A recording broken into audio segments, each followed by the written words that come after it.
पापा जी आराम से। ये लीजिए जी अपना लंच बॉक्स, और खाना समय से खा लेना आप। ठीक है, तुम भी खाना टाइम से खा लेना। और हाँ, एक काम करना, पापा के लिए ना आज कुछ अच्छा सा बना देना, ठीक है? अब मैं चलता हूँ। बेटा ध्यान से। ठीक है पापा जी, आप भी अपना ध्यान रखना। पापा जी नमस्ते। नमस्ते। अच्छा मिष्टी, जा रहा हूँ मैं, ध्यान रखना अपना। आप भी अपना ध्यान रखना। ठीक है, बाय। बाय।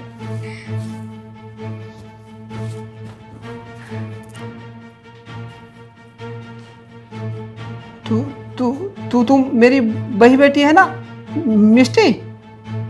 हाँ पापा, मैं आपकी वही बेटी हूँ। सच बता, तू मिष्टी ही है ना? क्या हुआ है पापा? आप बातों को क्यों घुमा रहे हो? बताओगे क्या हुआ है? तुझे याद है तू शादी से पहले कैसे रहती थी? मिष्टी, बेटी मिष्टी, कॉलेज नहीं जाना क्या तुझे? मेरी लाडली उठ जा, 11 बज गए। अभी नहीं पापा, थोड़ा और सोने दो ना। अरे सोने दो? अरे कब तक सोएगी तू? मुझे मार्केट नहीं जाना क्या? अरे उठ के चाय वगैरह पी ले। चल बेटी उठ जा। नहीं पापा, अभी 11 ही तो बजे हैं, सोने दो ना थोड़ी देर। अच्छा, सोना है तो सो जा। मुझे तो डर इस बात का है, जिस दिन तेरी शादी हो जाएगी ना, तू ससुराल में जाके मेरी बेइज्जती करवाएगी, हैं?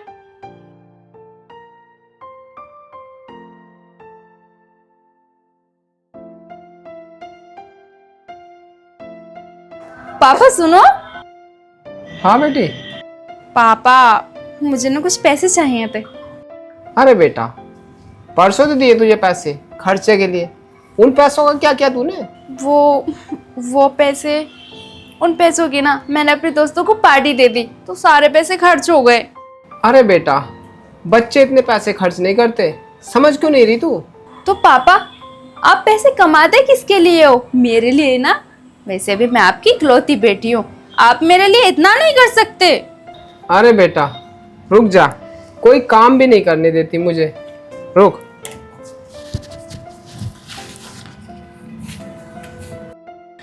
पापा, एक नोट पर कुछ लगा है।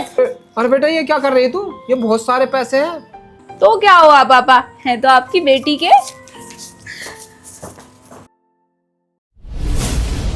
तू मेरी बही मिष्टी बेटी है ना, जो 11 बजे तक भी सो के नहीं उठती थी।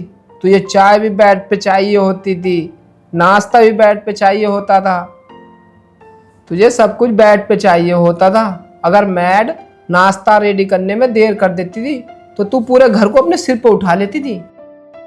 और हम सब डर जाते थे कि आज घर के सारे बर्तन टूटने हैं तो टूटने हैं। और अब देख, अभी सुबह के 10 भी नहीं बजे और तूने घर का सारा काम कर लिया। सुबह उठकर नहा धोकर मंदिर भी हो आई, सास ससुर को नाश्ता भी दे दिया हैं, और उन्हें दवाई भी दे दी, और दामाद जी को तैयार करवा के उन्हें लंच बॉक्स दे के ऑफिस के लिए भी भेज दिया। और अभी 10 भी नहीं बजे। मुझे तो बिल्कुल भी विश्वास नहीं हो रहा कि तू मेरी बही बेटी है। हाँ पापा, मैं आपकी ही बेटी हूँ। शादी के बाद काफ़ी बदलाव आए हैं मेरी ज़िंदगी में। लेकिन बेटी, ये बदलाव आए कैसे? देखिए पापा, शादी के बाद लड़की की ज़िंदगी बहुत अलग हो जाती है। लड़की पहले जैसी नहीं रहती। हाँ मैं मानती हूँ पापा, मैं शादी से पहले थोड़ी नटखट थी और बहुत शैतान थी। लेकिन मेरे ससुराल वालों ने मेरी गलती पर मुझे डांटने की बजाय, मुझे ताना देने की बजाय, या फिर आपसे शिकायत करने की बजाय मुझे समझाया। मैं ये बात धीरे धीरे समझ गई। जब जिम्मेदारी आती है ना, तो समझदारी अपने आप आ जाती है। और आप ही देखो, जब मैं अपने मायके में थी तो मुझे वहाँ पर किसी भी चीज़ की टेंशन नहीं थी, क्योंकि वहाँ सब कुछ संभालने के लिए आप लोग थे। और घर में नौकर चाकर थे जो अपनी हर जिम्मेदारी को आराम से संभाल लेते थे। और जब मैं अपने ससुराल में आई तो मेरे ससुराल वालों ने घर की सारी जिम्मेदारी मुझे दे दी। कहने लगे, ये घर तेरा है और तू ही हमारे घर की इकलौती बहू है, आज से सब कुछ तुझे ही संभालना है। तो बस धीरे धीरे कब मेरे अंदर समझदारी आ गई, ये तो मुझे खुद को ही पता नहीं चला। पापा, ये बात मैं बचपन से सुनती आई हूँ कि एक बहू कभी बेटी नहीं बन सकती, लेकिन आपको पता है मुझे इस घर में आके क्या पता चला कि मैं इस घर की बहू नहीं, बेटी हूँ। मेरे सास ससुर ने मुझे बेटी की तरह प्यार दिया, मुझे वो इज्जत दी। क्या मेरा फ़र्ज़ नहीं बनता कि मैं उन्हें वो प्यार दूँ, उनका ख्याल रखूँ? एक लड़की की पहली जिम्मेदारी होती है उसके माँ बाप, जहाँ वो पैदा हुई। अगर वो एक सही लड़की हुई तो वो अपने माँ बाप की इज्जत कभी झुकने नहीं देगी। और दूसरी जिम्मेदारी होती है लड़की का ससुराल, जहाँ वो शादी करके आती है और अपनी बाकी की ज़िंदगी अपने ससुराल में गुजारती है। और वो कहते हैं ना कि बाप के घर से लड़की की डोली उठती है और ससुराल से उसकी अर्थी। दोनों ही लड़की के घर होते हैं, लेकिन ससुराल में लड़की की जिम्मेदारी होती है कि वो अपने सास ससुर का मान सम्मान करे, उनका ध्यान रखे। तो बस मैंने यहाँ आकर यही सीखा है कि मैं उन्हें प्यार दूँ, उन्हें वो इज़्ज़त दूँ और उनका हमेशा ख्याल रखूँ। और पापा, मैं आपसे वादा करती हूँ कि आपकी ये बेटी आपका सर कभी नहीं झुकने देगी।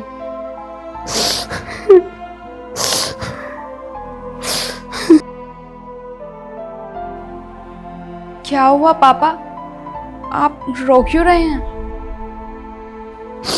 नहीं नहीं बेटी, मैं रो नहीं रहा, ये तो मेरे खुशी के आंसू है।